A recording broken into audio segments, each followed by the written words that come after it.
Okay, so இந்த செஷனில் நம்ம எதை பற்றி பார்க்க போகிறோம் அப்படின்னா, வாட் இஸ் சுவிட்ச், ஸ்டாண்டர்ட் சுவிட்ச்னா என்ன, டிஸ்ட்ரிபியூட்டர் சுவிட்ச்னா என்ன, what is the difference between standard சுவிட்ச் அண்ட் டிஸ்ட்ரிபியூட்டர் சுவிட்ச். ஒரு முக்கியமான இன்டர்வியூ கொஸ்டின். ஒரு L3 இருக்கிறப்ப நீங்கள் டிஸ்ட்ரிபியூட்டர் சுவிட்ச் நிறைய ஒர்க் பண்ண மாட்டீங்க. பட் ஆனால் இன்டர்வியூவில் கண்டிப்பாக கேட்பாங்க, ஏன்னா டிஸ்ட்ரிபியூட்டர் சுவிட்ச் தெரிஞ்சிருக்கணும். அதில் இன்டர்வியூவில் கண்டிப்பாக கேட்பாங்க இந்த கொஸ்டின். ரொம்ப இம்பார்ட்டன்ட் கொஸ்டின், கண்டிப்பாக எல்லா கொஸ்டினும் கேட்கக்கூடிய ஒரு question. So we are going to see about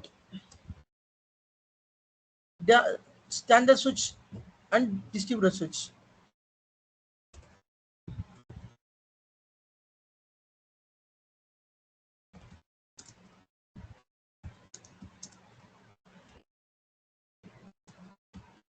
So distributor switch வந்துட்டு நம்ம DV switch னு சொல்லுவோம், அல்லது DVS னு சொல்லுவோம், அல்லது VDS னு சொல்லுவோம்.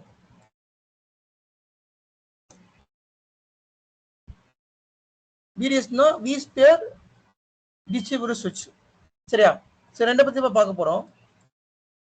ஒன் பை ஒன்னா நான் சொல்ற பாயிண்ட் அப்படியே நோட் பண்ணிக்கோங்க.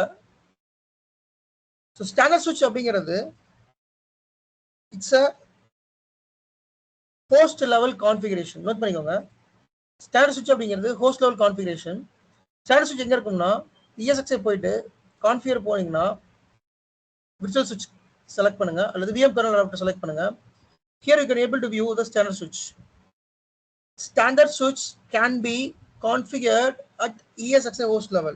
ஒரு ESXi host levelல standard switch வந்து கான்ஃபிகர் பண்ணிக்கலாம். சரிங்களா? நெக்ஸ்ட் டிஸ்ட்ரிபியூட்டர் சுவிட்ச் அப்படிங்கிறது ஒரு ESXi மட்டும் இல்லாம ஒரு மொத்த vCenterக்குமே நம்ம கான்ஃபிகர் பண்ணிக்கலாம். இப்போ நம்ம ஆல்ரெடி ஒரு டிஸ்ட்ரிபியூட்டர் சுவிட்ச் கிரியேட் பண்ணியிருக்கோம். இது வந்து டிஸ்ட்ரிபியூட்டர் சுவிட்ச். இந்த டிஸ்ட்ரிபியூட்டர் சுவிட்ச்ல ஹோஸ்ட் போனீங்கன்னா எத்தனை ஹோஸ்ட்ல இருக்குன்னு தெரியலாம். இந்த ரைட் கிளிக் பண்ணிட்டு ஆட் ஹோஸ்ட் கொடுத்தீங்கன்னா எத்தனை ஹோஸ்ட்னாலும் நீங்க ஆட் பண்ணிக்கலாம். ஸோ த டிஸ்ட்ரிபியூட்டர் சுவிட்ச் can be configured at vCenter level. ஒரு டிஸ்ட்ரிபியூட்டர் சுவிட்ச் வாங்குது vCenter லெவல்ல நம்ம கன்ஃபிகர் பண்ணிக்கலாம். சரியா? செகண்ட் பாயிண்ட், ஸ்டாண்டர்ட் சுவிட்ச் அப்படிங்கிறது ஆட்டோமேட்டிக்கா கிரியேட் ஆகும். whenever we add the host into the cluster, the management network standard switch will be automatically created.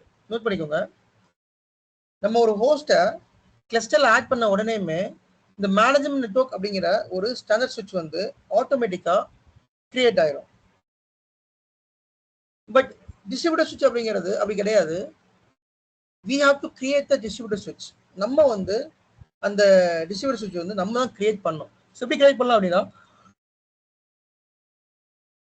இந்த நெட்வொர்க்கிங் ஐகான் போயிட்டு தேர் இஸ் ஆப்ஷன் இந்த டேட்டா செட் ரைட் கிளிக் பண்ணிட்டு நியூ டிஸ்ட்ரிபியூட்டர் சுவிட்ச் கொடுத்தீங்கன்னா உங்களுக்கு டிஸ்ட்ரிபியூட்டர் சுவிட்ச் வந்து நீங்க நியூவா கிரியேட் பண்ணிக்கலாம்.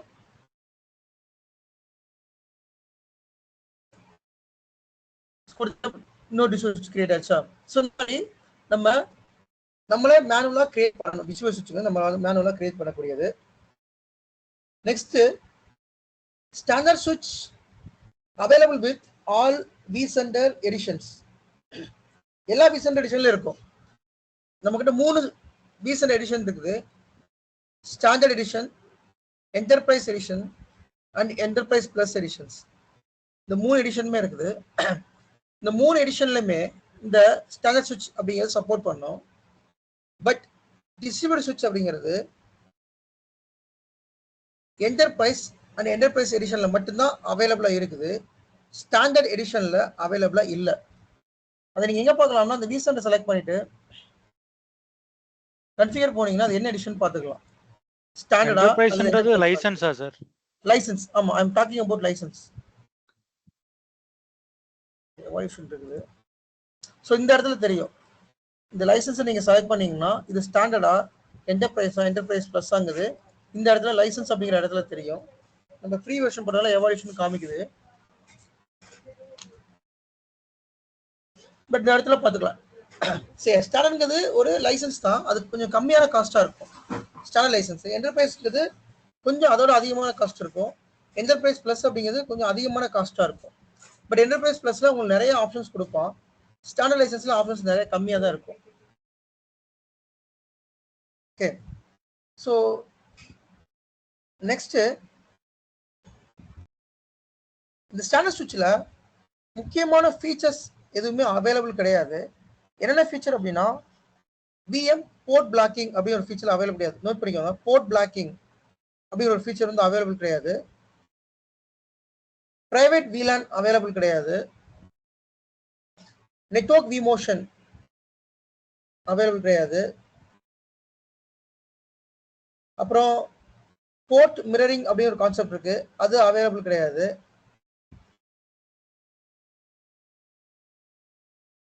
அப்புறம்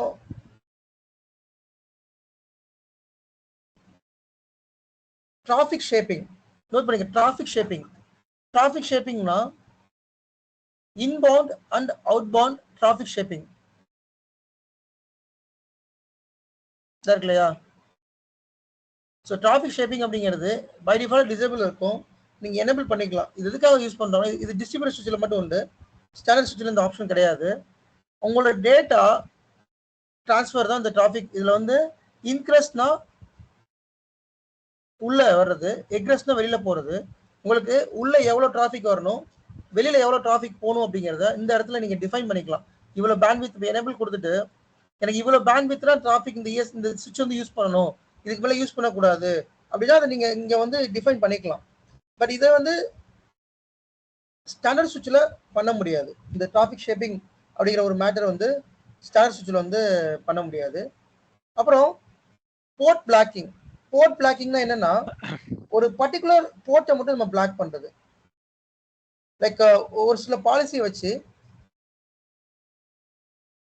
ஒரு பர்டிகுலர் போர்ட்டை மட்டும் பிளாக் பண்ணி இந்த போர்ட்ல இருந்து பாக்கெட் ரிசீவ் ஆகணும், இந்த போர்ட்ல இருந்து பாக்கெட் ரிசீவ் ஆகக்கூடாது அப்படின்னு we can define the port blocking. அது வந்து இந்த டிஸ்ட்ரிபியூட்டர் சுவிட்சில் வந்து நம்ம பண்ணலாம். அதுக்கப்புறம் பார்த்தீங்கன்னா பிரைவேட் வீலான் அப்படிங்கிறது என்னன்னா உங்களுக்கு இந்த ஆப்ஷன் இருக்குங்க. ஸோ பிரைவேட் வீலான் இங்கே இருக்கு பாருங்க ஒரு ஆப்ஷன். இந்த பிரைவேட் வீலான் அப்படிங்கிற ஆப்ஷன் வந்துட்டு ஸ்டாண்டர்ட் சுவிட்சில் கிடையாது, டிஸ்ட்ரிபியூட்டர் சுவிட்சில் உண்டு. ஸோ வீலான் அப்படிங்கிறது நமக்கு தெரியும். வீலான் அப்படிங்கிறது செக்ரிகேட்டிங் த நெட்வொர்க். ஒவ்வொரு டீமுக்கும் ஒரு நெட்வொர்க் இருக்கும், அந்த நெட்வொர்க்ல நம்ம வந்து ஒர்க் பண்ணுவோம். பிரைவேட் வீலான் அப்படிங்கிறது அந்த நெட்வொர்க் உள்ள ஒரு சப் நெட்வொர்க்னு நம்ம சொல்லுவோம். இப்ப வீலானுக்கு உள்ள ஒரு வீலான் அந்த மாதிரி நான் வச்சுக்கோங்க. ஒரு வீலான் வந்து நம்ம எதுக்காக யூஸ் பண்றோம்னா நெட்வொர்க்கை செக்ரிகேட் பண்றதுக்கு, ஒவ்வொரு ப்ராஜெக்டை தனித்தனியா கம்யூனிகேட் பண்றதுக்கு, ஒவ்வொரு டீம் தனித்தனியா கம்யூனிகேட் பண்றதுக்கு வச்சிருக்கோம். அந்த வீலானுக்கு உள்ள சப் டொமைன் அப்படின்னு சொல்லுவோம், அல்லது சப் வீலான் சொல்லுவோம். அதுல இந்த பிரைவேட் வீலான் கான்செப்ட் வந்து நம்ம யூஸ் பண்ணுவோம். இந்த பிரைவேட் வீலான் அப்படிங்கிறது நமக்கு இதுல கிடையாது, இதுல ஸ்டாண்டர்ட் சுவிட்சில் கிடையாது, டிஸ்ட்ரிபியூட்டர் சுவிட்சில் வந்து உண்டு இந்த பிரைவேட் வீலான் அப்படிங்கிறது. நெக்ஸ்ட் போர்ட் மிரரிங் அப்படின்னு ஒரு ஆப்ஷன் இருக்கு. இதுல பாத்தீங்களா போர்ட் மிரரிங் அப்படின்னா இதுவுமே கூட டிஸ்ட்ரிபியூட்டர் சுவிட்சில் மட்டும் தான் அவைலபிள் உண்டு, ஸ்டாண்டர்ட் சுவிட்சில் வந்து அவைலபிள் கிடையாது. இது வந்து எதுக்காக யூஸ் பண்றோம்னா டிராஃபிக்கை மானிட்டர் பண்றதுக்கு. இந்த போர்ட் மிரரிங் வந்துட்டு நம்ம வந்து டிராஃபிக் வந்து எவ்வளவு உள்ள வருது, எவ்வளவு வெளியில போகுது அப்படிங்கிற டிராஃபிக்கை மானிட்டர் பண்றதுக்காக இந்த போர்ட் மிரரிங் வச்சிருக்கோம். அதே மாதிரி எந்த போர்ட்ல அதிக டிராஃபிக் இருக்கு அப்படிங்கிறத அனலைஸ் பண்றதுக்காகவும் இந்த போர்ட் மிரரிங் ஆப்ஷன் வந்து நம்ம வச்சிருக்கோம். சேம் நெட் ஃப்ளோ ஆப்ஷன் இருக்கு. இந்த நெட் ஃப்ளோ அப்படிங்கிற ஆப்ஷன் கூட இதுல கிடையாது, ஸ்டாண்டர்ட் சுவிட்சில் கிடையாது, டிஸ்ட்ரிபியூட்டர் சுவிட்சில் தான் உண்டு. இந்த நெட் ஃப்ளோ கிட்டத்தட்ட ஒரு நெட்வொர்க் மானிட்டர் பண்றது. நோட் பண்ணிக்கோங்க, நெட் ஃப்ளோ அப்படிங்கிற ஆப்ஷன் வந்து நெட்வொர்க் வந்து மானிட்டர் பண்றது. இதுலயுமே வந்து நம்ம அனலைஸ் பண்ணலாம் எவ்வளவு வந்து நெட்வொர்க் வந்து உள்ள டேட்டா வந்து ஃப்ளோ ஆயிருக்கு, எவ்வளவு வெளியில போயிருக்கு, அந்த நெட்வொர்க்கோட பெர்ஃபார்மன்ஸ் என்ன அப்படிங்கிறது எல்லாமே இந்த நெட் ஃப்ளோல வந்து நம்ம அனலைஸ் பண்ணிக்கலாம். அப்புறம் எல்ஐசிபின்னு ஒரு ஆப்ஷன் உண்டு. எல்ஐசிபி அப்படின்னா இது ஒரு நிக் டீமிங்ல ஒன் ஆஃப் த கான்செப்ட் தான். நிக் டீமிங் பார்த்தோம் இல்லையா, அந்த நிக் டீமிங்ல எல்ஐசிபி அப்படிங்கிற one of the concept. LICP full form என்னன்னா link aggregation control protocol. Note பண்ணிக்கோங்க, லிங்க் அக்ரிகேஷன் கண்ட்ரோல் புரோட்டோகால். இந்த எல்ஏசிபி என்ன பண்ணுது அப்படின்னா ஒரு நிக் டீமிங் என்ன வேலை பண்ணுதோ அதே வேலை தான் இந்த எல்ஏசிபி பண்ணுது.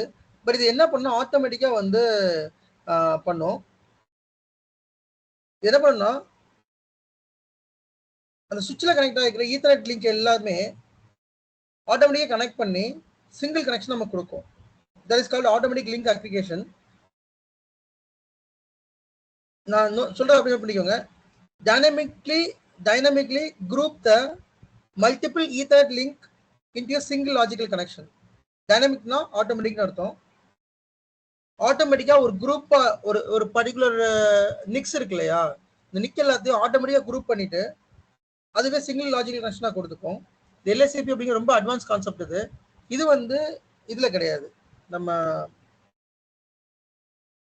ஸ்டாண்டர்ட் சுவிட்ச்ல கிடையாது. ஸோ ஸ்டாண்டர்ட் சுவிட்சோட ஐக்கான் வந்து உங்களுக்கு இப்படி இருக்கும், இந்த குளோபல் ஐக்கான் இருக்கும். டிவி சுவிட்சோட ஐக்கான் வந்து இந்த மாதிரி ஒரு சுவிட்ச் பாக்ஸ் மாதிரி இருக்கும். உங்களுக்கு பார்த்தா தெரியுது பாருங்க. இந்த குளோபல் ஐக்கான் வந்து ஸ்டாண்டர்ட் சுவிட்ச். இந்த ஐக்கான், இந்த சுவிட்ச் ஐக்கான் இருந்துச்சுன்னா அது வந்து டிவி சுவிட்ச்.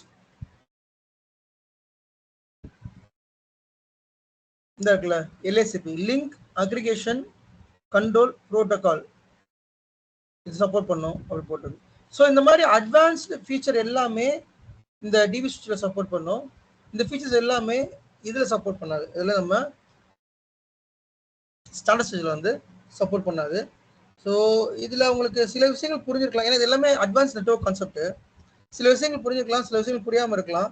நீங்கள் முக்கியமாக நோட்ஸ் எடுக்க வேண்டியது என்னன்னா, முதல் 3 பாயிண்ட் நோட்ஸ் எடுத்துக்கோங்க. எகைன் நான் ரிப்பீட் பண்ணுறேன். ESXi வந்துட்டு ஹோஸ்ட் லெவலில் அவைலபிளாக இருக்கும். விசென்டர் வந்துட்டு டிவி சுவிட்ச் வந்து விசென்டர் லெவலில் அவைலபிளாக இருக்கும். ஸ்டாண்டர்ட் சுவிட்ச் வந்து பார்த்தீங்கன்னா ஸ்டாண்டர்ட் சுவிட்ச் வந்து ESXi லெவல் சுவிட்ச், டிவி சுவிட்ச் அப்படிங்கிறது விசென்டர் லெவல் சுவிட்ச். ஸ்டாண்டர்ட் சுவிட்ச் வந்து ஆட்டோமேட்டிக்காக கிரியேட் ஆகும், ஒரு ஹோஸ்ட் நீங்கள் ஆட் பண்ணால் ஆட்டோமேட்டிக் கிரியேட் ஆகும். டிவி சுவிட்ச் அப்படிங்கிறது நம்மளா கிரியேட் பண்ணுறது. ஸ்டாண்டர்ட் சுவிட்சில் வந்து உங்களுக்கு ஒரே ஒரு எடிஷன்ல மட்டும்தான் அவைலபிள் இருக்கு, ஸ்டாண்டர்ட் அப்படிங்கிற ஒரு எடிஷன் மட்டும் அவைலபிள் இருக்கு. டிவி சுவிட்ச் வந்து ஸ்டாண்டர்ட், என்டர்பிரைஸ் பிளஸ் மூணுமே அவைலபிள் உண்டு. ஸ்டாண்டர்ட் சுவிட்சில் இருக்கிற ஃபீச்சர்ஸ் எதுவுமே, நியூ ஃபீச்சர்ஸ் எதுவுமே கிடையாது. டிஸ்ட்ரிபியூட்டர் சுவிட்சில் VM port blocking, private VLAN, port mirroring, traffic shaping, இதெல்லாமே அவைலபிளா இருக்கு, நோட் பண்ணிக்கோங்க. அதே மாதிரி நெட்வொர்க் விமோஷன், இதே நெட்வொர்க் விமோஷனும் அவைலபிளா உண்டு. நெட்வொர்க் விமோஷன் அப்படிங்கிறது பர்டிகுலர் நெட்வொர்க்கை மைக்ரேட் பண்றது, ஒரு விஎம்ல இருந்து இன்னொரு விஎம்க்கு நெட்வொர்க் மட்டும் நம்ம வந்து மைக்ரேட் பண்றது. ஸோ தான் நெட்வொர்க் விமோஷன் அப்படின்னு சொல்லுவோம். இதெல்லாமே ஸ்டாண்டர்ட் சுவிட்ச்ல கிடையாது. ஓகே சார், நெட்வொர்க் விமோஷன்னா இப்போ அப்ளிகேஷன் டீம் வந்து டேட்டாபேஸ் டீமுக்கு மைக்ரேட் பண்றது அந்த மாதிரிங்களா? அப்படிலாம் கிடையாதுங்க. இப்போ ஒரு டிவி சுவிட்ச்ல இன்னொரு டிவி சுவிட்ச் மைக்ரேட் பண்றது. நீங்க ரொம்பலாம் கன்ஃபியூஸ் பண்ணிக்க வேண்டாம், அவ்வளவுலாம் நீங்க கன்ஃபியூஸ் பண்ணிக்க வேண்டாம். நெட்வொர்க் மைக்ரேஷன்ங்கிறது டிவி சுவிட்ச் மைக்ரேட் பண்றது. Okay sir.